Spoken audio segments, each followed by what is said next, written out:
मी Sandeep Shinde. Maharashtra YouTube चॅनलमध्ये आपलं सर्वांचं स्वागत आहे. आणि जरांगे पाटील यांचं मुंबईतलं आंदोलन स्थगित झालं आरक्षणाच्या संदर्भातलं, त्याच्याबद्दल बहुसंख्य लोकांचं म्हणणं असं आहे, चर्चा अशी आहे की मराठ्यांना नेमकं काय मिळालं. मराठ्यांच्या डोळ्यात धूळफेक झालेली आहे. जी अधिसूचना निघाली, काही लोक म्हणतात की हा कायदा आहे, परंतु कायदा, अध्यादेश, अधिसूचना ह्या वेगवेगळ्या गोष्टी असतात.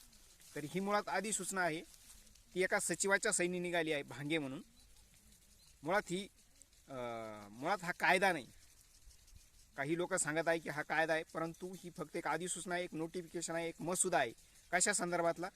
तर कुठल्याही अनुसूचित जातीपासून ओबीसी पर्यंत सर्वच समाजांच्या जात पडताळणी किंवा जातीच्या दाखल्यासाठीचा एक नियम आहे. तो नियम बदलण्यासाठी काढलेली ही अधिसूचना आहे.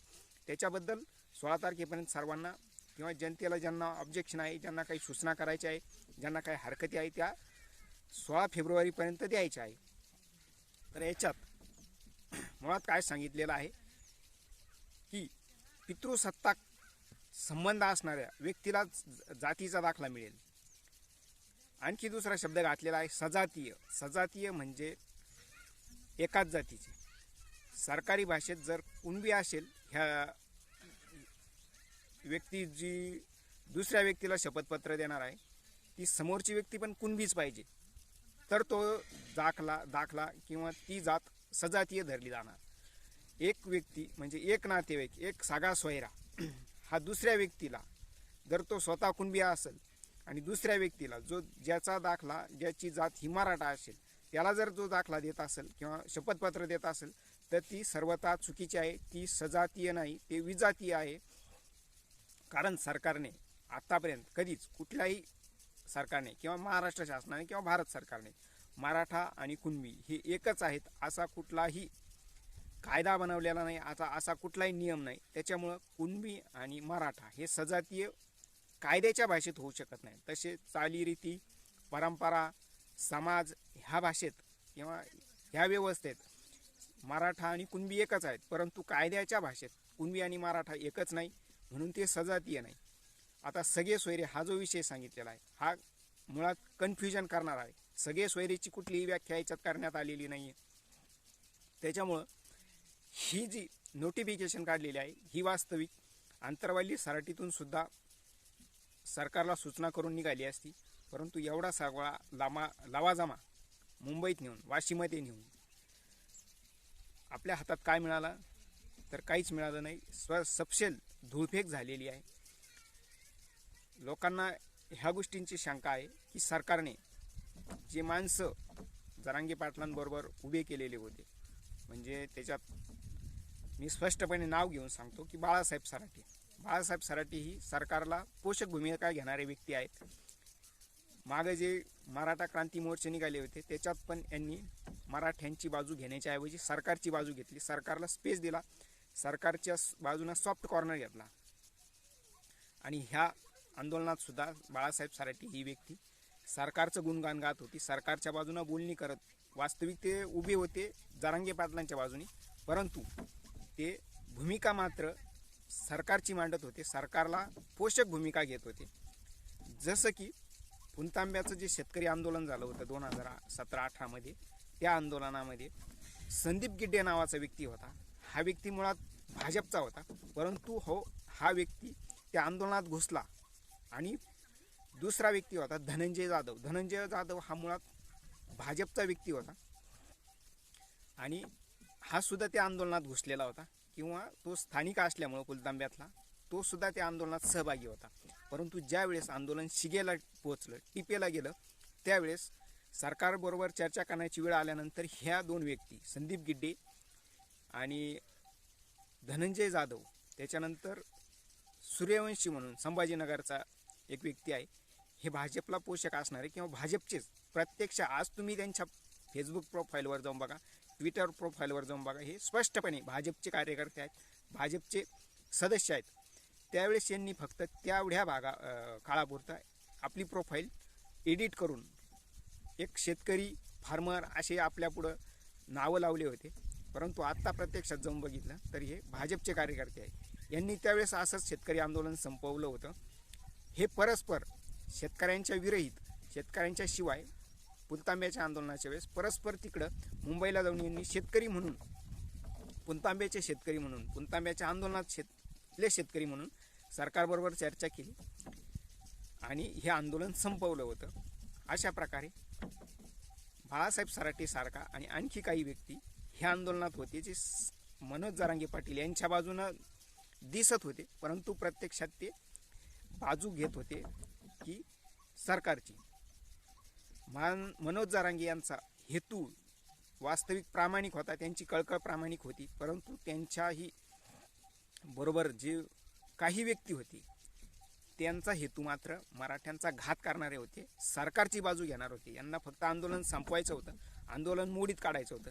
ती भूमिका त्यांनी व्यवस्थित पार पाडली आणि जरांगेंना बदनाम करायचं हा त्यांचा हेतू होता. जरांगे आता म्हणजे जनतेच्या मनात लोकांमध्ये दोन गट पडलेले आहेत. जे पूर्वी जरांगे यांचे समर्थक होते याच्यात दोन गट पडले.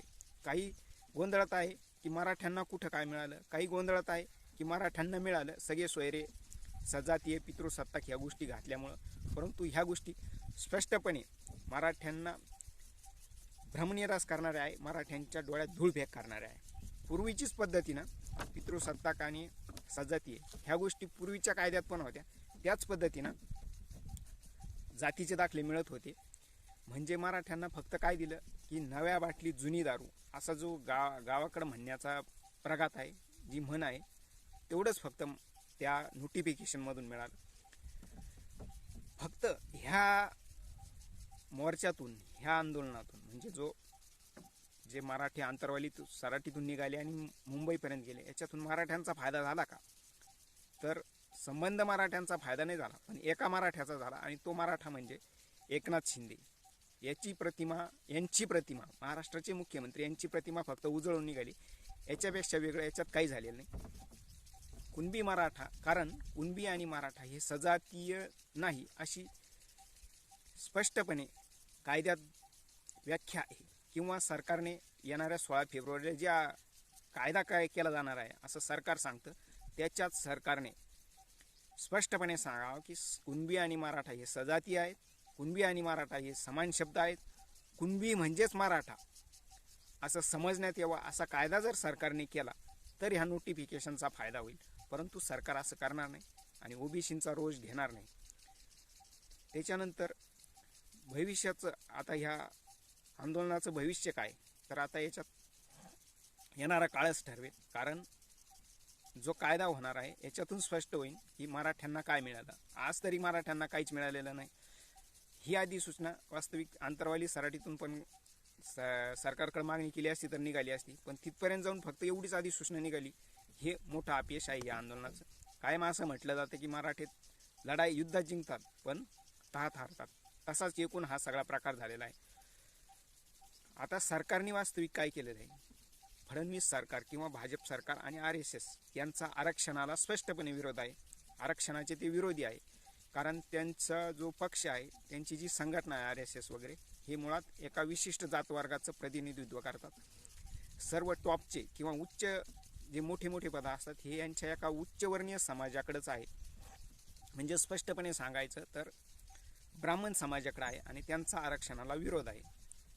कारण 50% आरक्षणात ह्यांचा समाज शिकलेला असल्यामुळं 50% आरक्षणात त्यांना पूर्ण आरक्षण मिळतं. जे ह्यांचा समाज 3.5% म्हणतात, तो 50% आरक्षणात चरत असतो किंवा आरक्षणाचा लाभ घेत असतो, फायदा घेत असतो. आता यांनी काय केलं, यांचं सरकार आल्यानंतर खाजगीकरण झपाट्यानं केलं, सरकारी संस्था विकल्या.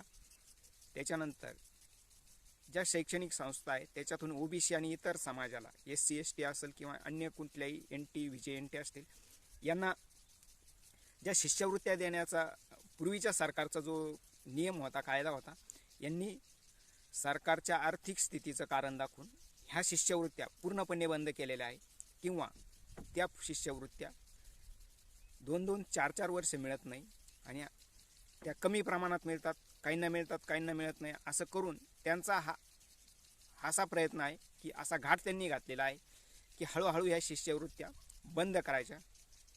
लोकांना ते धार्मिक आणि इतर गोष्टीमध्ये गुंतून ठेवतात. त्याच्या आड हे अशा प्रकारे शिष्यवृत्त्या बंद करत असतात, जे आपल्याला लक्षात येत नाही स्पष्टपणे. आणि मीडिया पण त्यांच्या बाजूने असल्यामुळं, मीडिया सरकारची बाजू लावून धरत असल्यामुळं समाजाचा दिशाभूल होते. भारत पाकिस्तान, हिंदू मुसलमान अशा बाष्कळ गोष्टीमध्ये समाज गुंतला असल्यामुळं तिकडं प्रत्यक्षात आपल्या जगण्या मरण्याच्या प्रश्नांबद्दल काय परिस्थिती आहे ह्या गोष्टी बघायला कोणालाही वेळ नाही, किंवा कोणी स्पष्टपणे बघत नाही, किंवा साफ ह्या गोष्टींकडे दुर्लक्ष झालेलं आहे. शिष्यवृत्त्या बंद पडत असताना जर तुम्ही आरक्षण घेणार असाल आणि त्या शिष्यवृत्त्या उद्या तुम्हाला प्रत्यक्षात मिळणार नसेल तरी आरक्षण घेऊन काय करणार अशी परिस्थिती आहे. त्याच्यानंतर जे खाजगीकरण झालेलं आहे मोठ्या प्रमाणात सरकारी संस्थांचं, त्याच्यामुळं ज्या सरकारी नोकऱ्या होत्या त्या कमी झालेल्या आहेत. जवळजवळ 40 ते 50% नोकऱ्या या गेल्या 10 वर्षात संपत आलेल्या आहेत. त्याच्यामुळं आरक्षण मिळून प्रत्यक्षात नोकरी मिळेल का हा मोठा गंभीर प्रश्न समाजासमोर उभा राहिलेला आहे. अशा परिस्थितीत तुम्ही आरक्षण जरी घेतलं म्हणजे एका गालाला सरकार चोळत आहे आणि दुसऱ्या गालावर चापट मारत आहे अशी परिस्थिती एकूण आहे. म्हणजे इकडं आपल्याला जरी वाटत असतं वा वा सरकार आमचे गाल चोळत आहेत, परंतु दुसरीकडं सरकार तुमच्या गालावर निबार एक चापट मारत आहे, जी आपल्याला लक्षात येत नाही. म्हणजे एका हाताने देत आहे आणि दुसऱ्या हाताने काढून घेत आहे, अशी एकूण परिस्थिती आहे. आता ह्या आंदोलनामुळं बऱ्याच गोष्टी गेल्या 4 महिन्यात माफ करा लपून राहिल्या. जसं की राज्यात भयंकर दुष्काळ असताना दुष्काळी परिस्थितीचं लोकांना भान राहिलं नाही. दुष्काळामुळे जे लोक होरपळले गेले शेतकरी, त्यांचा आवाज उठला नाही, त्यांचा आवाज दाबून राहिला, तो जनतेसमोर आला नाही, मीडियात आला नाही, समाजात आला नाही. त्याच्यानंतर जे शेतमालाचे भाव पाडले गेले होते सरकारने लोकसभा निवडणूक जिंकण्यासाठी, म्हणजे नरेंद्र मोदी यांनी त्यांना स्वतःला पंतप्रधान व्हायचं याच्यासाठी जे शेतमालाचे भाव पाडले, याच्यामुळं करोडो रुपयाचं शेतकऱ्यांचं नुकसान झालं. ही गोष्ट लपून राहिली किंवा ही गोष्ट दडपली गेली. अशा प्रकारे किंवा इतर ज्या समस्या असतील, अंगणवाडी सेविका असतील, ईद आणि जे पेपर मागं तलाठी भरती आणि PhD हे पेपर फुटले, पाटबंधारे विभागाचे पेपर फुटले, ह्या गोष्टी प्रत्यक्षात दाबल्या गेल्या. अशा प्रकारे एक प्रकारे ह्या गोष्टीमुळं, मराठा आंदोलनामुळं ह्या गोष्टींचं नुकसान झालं, शेतकऱ्यांचं नुकसान झालं. शेतकऱ्यांना मागचा जो खरीप होता त्याच्यात दुष्काळामुळं नुकसान झालं आणि ह्या नुकसान देण्याची विमा कंपन्यांची जबाबदारी असताना यांनी अग्रिम फक्त दिला 25%, परंतु मूळ विमा जो असतो तो दिला नाही. आणि ही गोष्ट एक कानामागं पडली, लोकांच्या विस्मृतीत गेली. लोकांना आपल्या मूळ जी समस्या आहे हिचं भानच राहिलं नाही, लक्षात राहिलं नाही. फक्त 25% अग्रिम, जो वास्तविक पीक काढण्यापूर्वीच मिळणं अपेक्षित होतं, परंतु तो पीक काढल्यानंतर 1-2 महिन्यांनी दिवाळीच्या आसपास शेतकऱ्यांना मिळाला. काहींना मिळाला नाही. आणि मूळ जी रक्कम मिळणं अपेक्षित होतं ती मात्र त्याच्याबद्दल कोणीही बोलायला तयार नाही. शेतकऱ्यांना सुद्धा या गोष्टीची ध्यान राहिलं नाही, जाण राहिली नाही. ह्या अशा म्हणजे साईड इफेक्ट वास्तविक ह्या आंदोलनामधून झाली. आणि मराठ्यांना मात्र काही मिळालं नाही. मिळालं कोणा? ज्यांची मुळात कुणबी नोंद होती त्यांना मिळालं. ज्यांची SC ST असतील, OBC असतील, VJNT असतील, यांचासुद्धा व्हॅलिडिटी करण्यासाठी आता त्यांना फायदा होईल. परंतु मूळ ज्यांच्या नावावर कुठंही दूरपर्यंत नातेवाईकांमध्ये कुणबी असं लिहिलेलं नाही त्यांना मात्र प्रत्यक्षात काहीच मिळालं नाही. मिळालं फक्त ज्यांच्या मुळातच कुणबी नोंदी आहे त्यांना. त्याच्यानंतर माझं एका तहसीलदार मित्राबरोबर बोलणं झालं तर त्याच्या म्हणण्यानुसार सरकार जे सांगत आहे की 58 लाख कुणबी नोंदी मिळाल्या. 58 लाख कुणबी नोंदी म्हणजे भारत स्वातंत्र्य झाल्यापासून ज्या कुणबी नोंदी दिलेल्या आहेत, कुणबी प्रमाणपत्र दिलेले आहे, तोच आकडा सरकारने मोजून सांगितला की 58 लाख कुणबी नोंदी दिल्या. वास्तविक 8 महिन्यामध्ये इतक्या नोंदी शक्यच नाही देणं. मग ह्या गोष्टी स्पष्ट सरकार करत नाही. वास्तविक फक्त 3 ते 4 हजार कुणबी नोंदी 8 महिन्यात दिल्या गेलेल्या आहे. म्हणजे ऑगस्टपासून जे अंतरवाली सराटीतलं आंदोलन चालू झालं तेव्हापासून एवढ्याच फक्त 3-4 हजार नोंदी मिळाल्या. प्रत्यक्षात 58,000 कुणबी नोंदी मिळाल्या. ही जी बात आहे, ही जी गोष्ट आहे, ही धूळपेक करणारी आहे. कारण आत्तापर्यंत भारत सरकार स्थापन झाल्यापासून किंवा भारत स्वातंत्र्य झाल्यापासून ज्या कुणबी नोंदी दिल्या आहे तोच आकडा सरकारने मराठ्यांच्या तोंडावर मारला आणि मराठ्यांना भ्रमात काढलं, भ्रमिष्ट केलं किंवा मराठ्यांच्या डोळ्यात धूळफेक केली, असा एकूण प्रकार आहे. आणि मुळात मराठवाड्यातून ह्या आंदोलनाचा जास्त प्रभाव होता, जास्त लोकसहभाग होता किंवा जास्त समाज या आंदोलनात सहभागी झाला होता. प्रत्यक्षात मराठवाड्यात फक्त 28,000च्या आसपास कुणबी नोंदी मिळालेल्या. ह्या 28,000 कुणबी नोंदी वास्तविक मूळच्या मराठवाड्यातले नसून जे इतर ठिकाणाहून स्थायिक झालेले लोक आहेत त्यांच्या कुणबी नोंदी आहेत. मूळच्या जे मराठवाड्यातले मराठा आहेत त्यांच्या कुणबी नोंदी नाही. तर विदर्भ, पश्चिम महाराष्ट्र, खानदेश, उत्तर महाराष्ट्र ह्या भागातले जे मराठी स्थलांतरित झाले त्यांच्या मूळ नोंदी ह्या स्थानिक म्हणजे ठिकाणच्या, म्हणजे पश्चिम महाराष्ट्र, विदर्भ ह्या ठिकाणच्या आहे. त्याच कुणबी नोंदी सरकारने सांगितलं की 28,000 कुणबी नोंदी मिळालेल्या आहे. ही सुद्धा धूळफेक सरकारने मराठ्यांबरोबर केलेली आहे. अशा प्रकारे मराठ्यांना काय मिळालं हा येणाऱ्या काळात ह्या गोष्टी समजणार आहे. आत्ता जर आपण स्पष्टपणे बोलायला गेलो तर लोक आपण मराठ्यांच्या विरोधात आहोत किंवा आंदोलनाच्या विरोधात आहोत असं सांगतात, परंतु सर्वच तज्ज्ञ व्यक्ती असतील, वकील असतील, ज्येष्ठ कायदेतज्ञ असतील यांच्या म्हणण्यानुसार सुद्धा किंवा आपणच नोटिफिकेशन जर बघितलं, 1-2 पानाचं नोटिफिकेशन आहे, तर ते वाचल्यानंतर कोणालाही कळेल, अगदी पहिली दुसरीच्या मुलालाही कळेल. इतकं स्पष्ट त्याच्यात समजून येतं की याच्यातून मराठ्यांना काहीच मिळालं नाही, मराठ्यांबरोबर घात झालेला आहे, धूळफेक मराठ्यांच्याबरोबर झालेली आहे. आपलं याच्याबद्दल काही मत असेल तर ते कमेंट बॉक्समध्ये करा. चॅनलला लाईक करा, शेअर करा आणि सबस्क्राईब करा. धन्यवाद.